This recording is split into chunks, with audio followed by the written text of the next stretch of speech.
What's up, fight fans? This is Kurt DeVille with Counterpunch Boxing News, and I have some new news concerning JD's Access All Areas.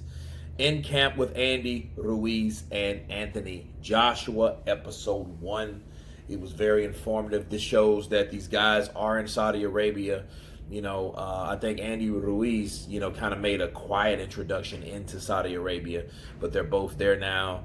They both had the gloves are off, and that was very, I kind of covered that yesterday with a video that, that was showing how Andy Ruiz straight up told Anthony Joshua that I think you quit. But here's the thing, to go in depth with that, Andy did say he kind of quit.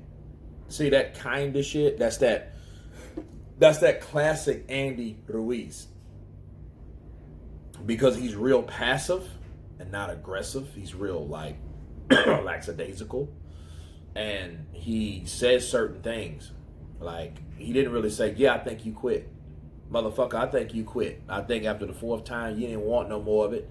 And you showed the referee. That's why the referee shut it down. So, I think that he should have been more definite on what he meant. You know what I'm saying? But he did explain that, and he explained about the punch from the gods and everything. So I'm gonna let you guys listen to a little short segment. Short shouts out to Orange X for sending it to me, along with others. You know who you are. And here we go.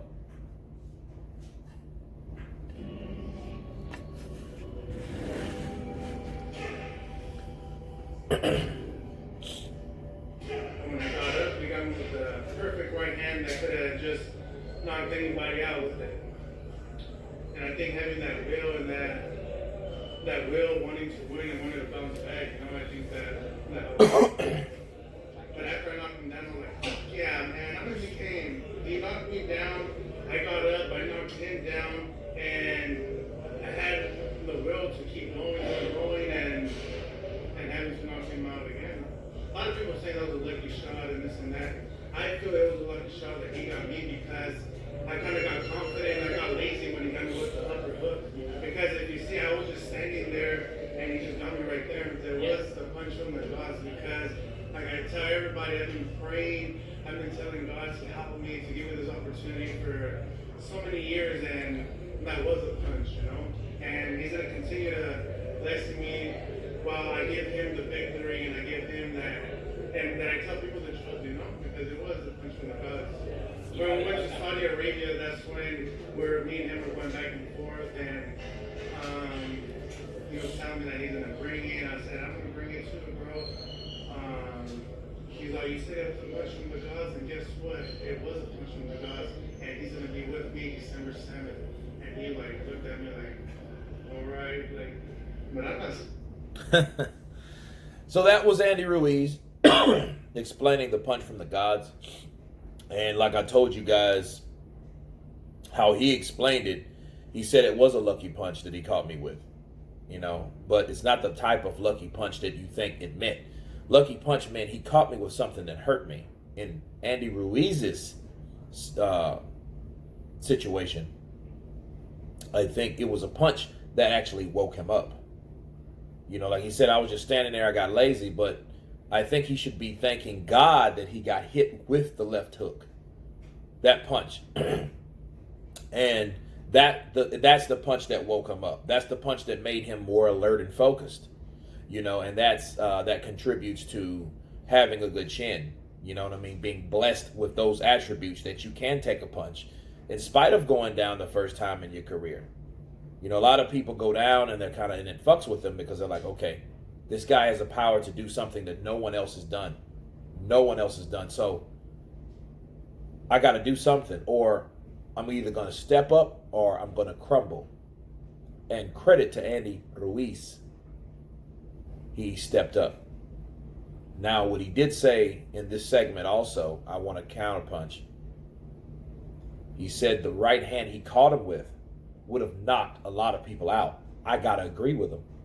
If you guys see, the hardest punch that I seen Anthony Joshua land in that whole fight was not the left hook to me.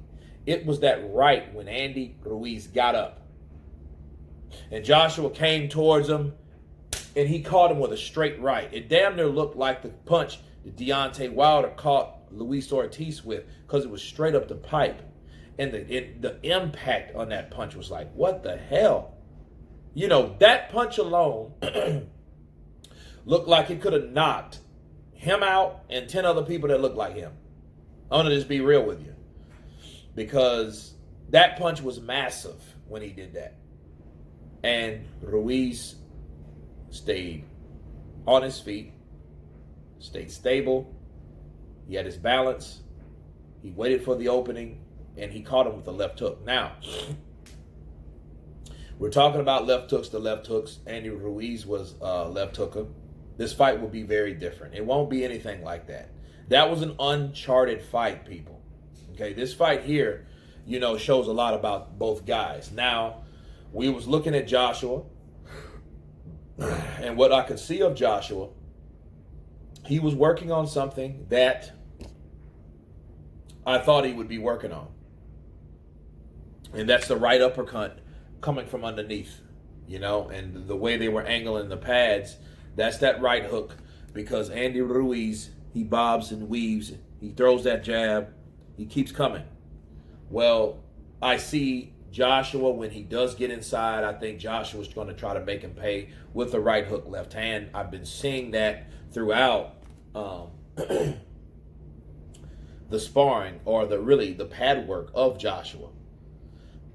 Angling the pads down, making sure those pads are at a certain level of Andy Ruiz, because Ruiz gets down there, man. You know, he has this upper body movement. It's a rhythm. He kind of goes back and forth, you know. So when you jab, he's slipping, you know. So it's a good slipping rhythm. So it makes it easier for you to slip punches. And that's what Ruiz is known for. Now, on Ruiz's side of the street, in his camp, I've seen him working on speed. So you can expect a lot of rapid fire punches from Ruiz, because, you know, he was and it was one of those things like, this dude is coming. Now, the counterpunch, something that everyone's been talking about. This is recent. This is very recent. They're in Saudi Arabia, people. Andy Ruiz does not look like a fucking supermodel. He really doesn't look like he's lost any weight. And when people were saying that at the very beginning, you know, we've seen some stuff, you know, a lot of these things were photoshopped, but he looks like the same fucking fighter. He just said, well, I'll probably be 8 pounds lighter. That really doesn't mean much. You know, which is a good thing in his camp, because you don't want to lose too much weight. You know, and my thing is, I want both fighters to be at their very best, so they can give us the right type of representation of themselves.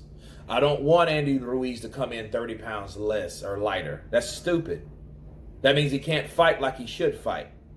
I don't want Anthony Joshua to come in at 260 pounds and he can't even move. That's not the best that he can be, is it? No, it's not.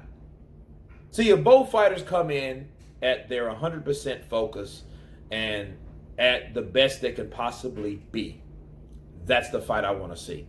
Because at that point, we have no room for excuses. We have no room to say, oh, well, this happened, that happened. Oh, Ruiz came in too small. He didn't have the punching power. Joshua came in too big. He didn't have the stamina.